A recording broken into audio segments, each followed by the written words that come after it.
வினோத் பரமையின் பணிவான வணக்கங்கள். வீச்சு வலையை எவ்வாறு வணங்குவது? அதாவது நம்ம வீச்சு வலையை இறையா பார்க்குறோம். ஸோ அதிபத்த நாயனாருடைய அருள் கிடைத்ததால் நம்ம அதை இன்னும் மேன்மைப்படுத்திட்டு இருக்கோம். அதற்கு நமக்கு வருமானம் வருகிறது. வலையை யோக தத்துவத்துடன் இணைத்து ஒரு கைத்தொழில் கற்றுக்கிட்டோம் அப்படின்னாக்கா நல்ல நெறிமுறையோடு வாழலாம். யாரையும் தொந்தரவு செய்யாமல் வாழலாம்.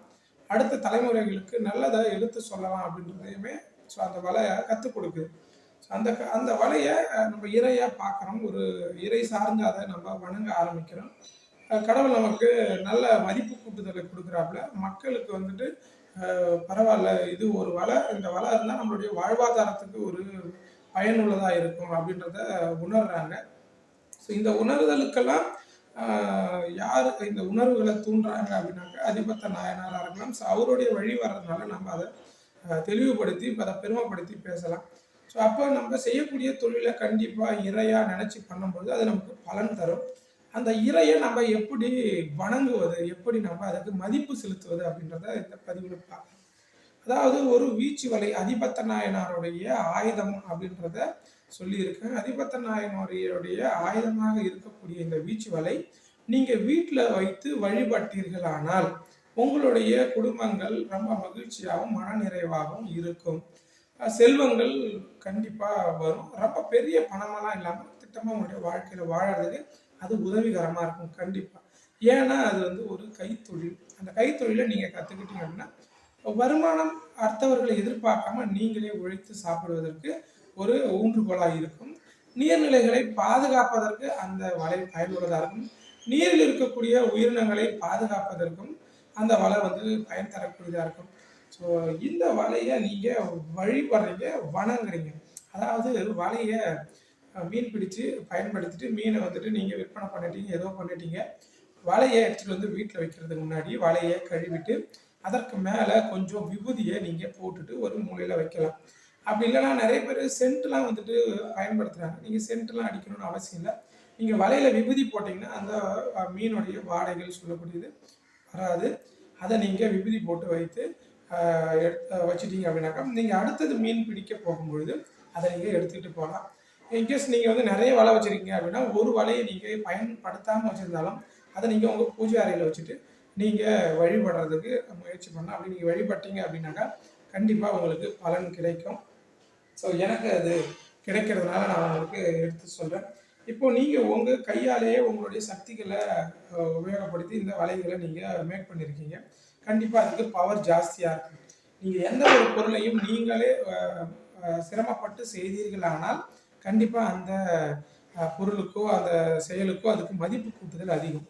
அதனால தான் நம்ம முயற்சி பண்ணி செய்கிறதுக்கு தான் பலன் ஜாஸ்தி இருக்கும். நம்ம செய்யாமல் இனாமாக வரக்கூடியதோ மற்றவங்க கொடுத்து வாங்கக்கூடியதில் பலன் கிடைக்காது. அதை நீங்கள் புரிஞ்சுக்குங்க.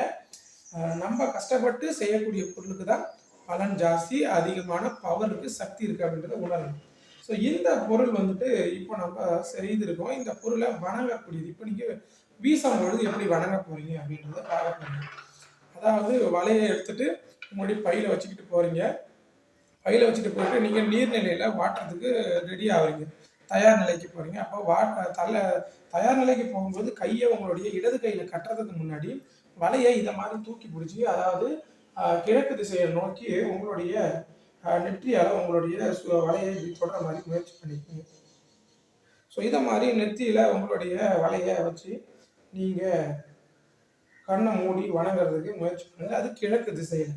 ஸோ இந்த மாதிரி வலையை வச்சு ஒரு 3 டைம் என்ன பண்ணுறீங்க, 3 தடவை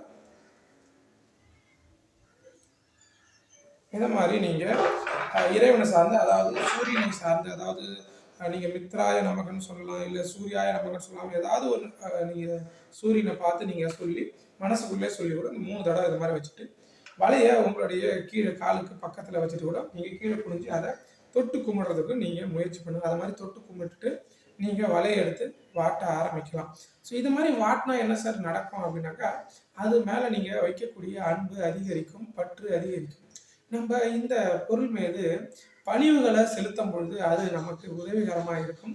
இது எனக்கு நடக்குது வாழ்க்கையில். ஏன்னா நம்ம நிறைய படித்தோம், ஆசிரியர் படித்தோம், ஐடி படித்தோம், கம்ப்யூட்டர் படித்தோம். இதெல்லாம் படித்து எனக்கு கிடைக்காத ஒரு மகிழ்ச்சி ஒரு கைத்தொழில் மூலியமா எனக்கு கிடைக்குதுன்னும் பொழுது, இந்த உணர்வுகள நான் வந்துட்டு வெளிப்படுத்துறேன். அ இந்த தொழில்கள வந்துட்டு நெறைய பேர் செய்யலாம். நெறைய மீனவர்கள் செய்யலாம். நெறைய சமுதாயத்தை சார்ந்தவர்கள் செய்யலாம். அது அப்பாற்பட்டது. அ நமக்கு இது ஏதோ ஒரு விதத்தில இத மேன்மைப்படுத்தணுன்ற தூண்டுதல் வரும்பொழுது, இத நம்ப இதுக்கு மதிப்பு கூட்டுதல் செலுத்துறோம். அதனால எப்படி ஒரு வலை மட்டும் இல்லாம, நீங்க எந்த ஒரு பொருளா இருந்தாலும் நம்ம ஒரு மதிப்பு வைத்திருப்போம். அதுக்கு மரியாதை செலுத்துவோம் இல்லையா? அதே போன்று தான் இந்த வலையை நீங்க மரியாதை செலுத்தி நீங்க வீசும்பொழுது, கண்டிப்பா உங்களுக்கு பலன் கிடைக்கும். நீங்க நம்ப மாட்டீங்க. நான் சொன்னா, நான் யோகா துறையில என்னுடைய மூதாதைகள் நீ படிக்கணும் அப்படின்றத என் மூதாதைகள் சொன்னத கேட்டு நான் படிச்சேன். மூதாதையர்கள்னா என்னுடைய மனதில் வந்து சொன்னது.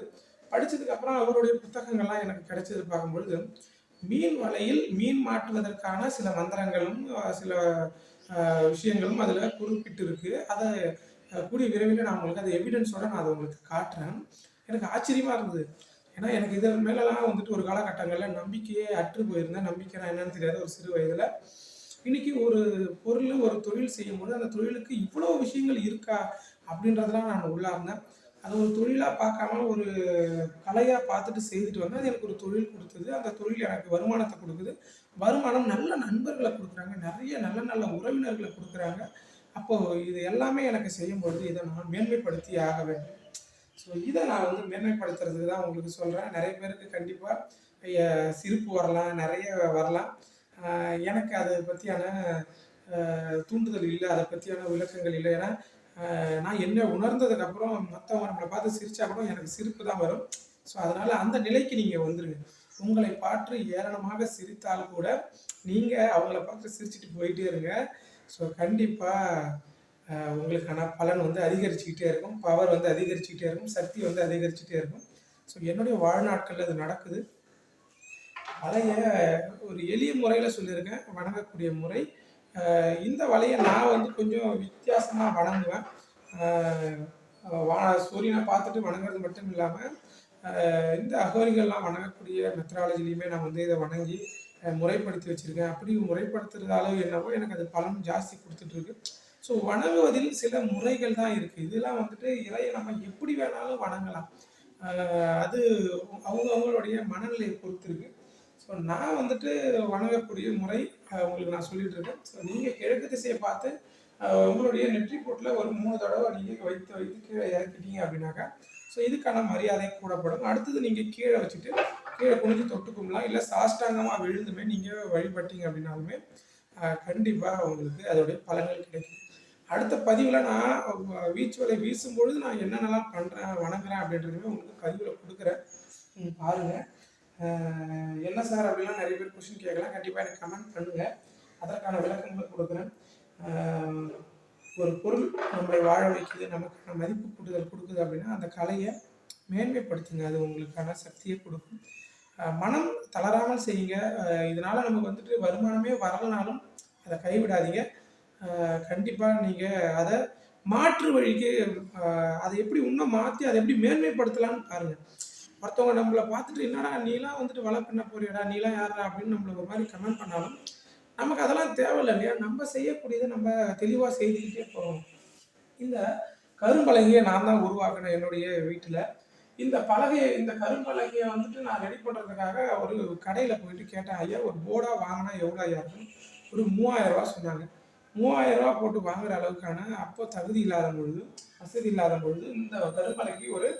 1000 ஒரு ரூ. 600 சென்ட் பண்ணணும். ரூ. 600 அதாவது ரூ. 600 மதிப்புல பெயிண்ட் வாங்கிட்டு வந்து நானே அடிச்சு, அடிச்சு அத அழகுபடுத்தி, இன்னைக்கு நம்ம தெளிவுபடுத்தி எழுத முடியுது. அப்போ உருவாக்குதல்ன்றது வந்து நம்ம மனசுல வச்சுக்கணும். நம்ம உருவாக்கலாம். நெறைய நண்பர்கள் நம்ம வீடியோவ பார்த்துட்டு வலை பின்னிட்டு, அவங்களுமே நெறைய பேர் ஃபோன் பண்ணி என்ட்ட சொன்னாங்க. "ஐயா உங்களுடைய கற்றல் எனக்கு பிடித்திருந்தது. நான் வந்து கத்துக்கிட்டு, ஆ உங்களுடைய கற்பித்தல நான் கத்துக்கிட்டு, நான் நெறைய வந்துட்டு லேர்ன் பண்ணேன் ஐயா" அப்படின்லாம் சொன்னாங்க. இந்த கற்றலும், கற்பித்தலும் வந்து கண்டிப்பா தேவை. நீங்க அவங்ககிட்ட இருந்து நல்ல விஷயங்கள கத்துக்கலாம். நீங்க நெறைய விஷயங்கள சொல்லி தரலாம். என்ன பொறுத்தவரைக்கும் ஒரு கற்பித்தலா இருக்கலாம், கற்றலா இருக்கலாம். அது தொடர்ந்துகிட்டே இருந்தது அப்படின்னாக்கா, உங்களுடைய வாழ்க்கை மேன்மை பெறும். இந்த வீச்சு வலைய இப்படிலாம் வணங்குனா அப்படின்னா, அது எனக்கான வாழ்வாதாரத்த உயர்த்தி குடுக்குது. அவ்வளோதான். அது மாரி நீங்க தெரிஞ்சோ, தெரியாதோ வாங்கியிருக்கிறவங்க, இல்ல நீங்களே செஞ்சிருப்பீங்க. அத வழிபடுங்க. நான் வந்து அத ஒரு பூஜையாவே நான் அத வச்சு பிரதிஷ்டை பண்ணுறேன் அப்படின்னாக்கா அதுக்கான மதிப்பு கூட்டுதலை அதிகரிச்சிருக்கு. அது வந்து உங்களை மேன்மைப்படுத்தும். ஸோ அவ்வளோதான். ஒரு இந்த 2 நிலைகள் மட்டும் ஸ்டெப்பை மட்டும் தெரிஞ்சுக்க. முதல் நிலை கிழக்கை பார்த்து நீங்கள் உங்களுடைய வலையை 3 தடவை தூக்கி இறக்கி உங்களோட நெற்றி பொருளை வச்சு தூக்கி இறக்கிட்டு கீழே வச்சு சாஷ்டாங்கமாக விழலாம். இடம் சரியில்லை அப்படின்னா கீழே அப்படியே தொட்டு கும்பிட்டு நீங்கள் வலையை எடுத்து நீங்கள் வீச முற்படலாம். நிறைய பேர் கேட்டாங்க, என்ன சார் வலையில் உருத்திராட்ச கொட்டை கட்டிருக்கீங்க அப்படின்னு கேட்டாங்க.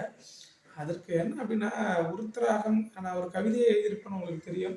ஸோ அந்த கவிதையில் நான் உருத்திராகத்தை மையமாக கொண்டிருப்பேன். அந்த காலத்தில் ஈயம்லாம் இல்லாத காலத்தில் உருத்திராகத்தில் தான் இயற்கையாகவே ஓட்டை இருந்தது, ஹோல்ஸ் இருந்தது. அந்த ஹோல்ஸ் இருந்தால் மட்டும்தான் நம்ம இந்த கயிறை நம்ம அந்த ஈயத்துக்குள்ள எப்படி விட்டுருக்கோமோ அந்த மாதிரி விட்டு செய்ய முடியும். அப்போ கண்டிப்பாக உருத்திராகம் பயன்படுத்தியிருக்காங்க அப்படின்றதையும் நான் கண்டுபிடிச்சிருக்கேன். எல்லாம் ஒரு நம்பிக்கை தான். பட் இருந்தாலும் இப்போ இருக்கக்கூடிய கலியுகத்துக்கு இது தேவைப்படும். அப்புறம் வரக்கூடிய சங்கதிகளுக்கு எடுத்து போகும், அழியாமல் பாதுகாக்கலாம்.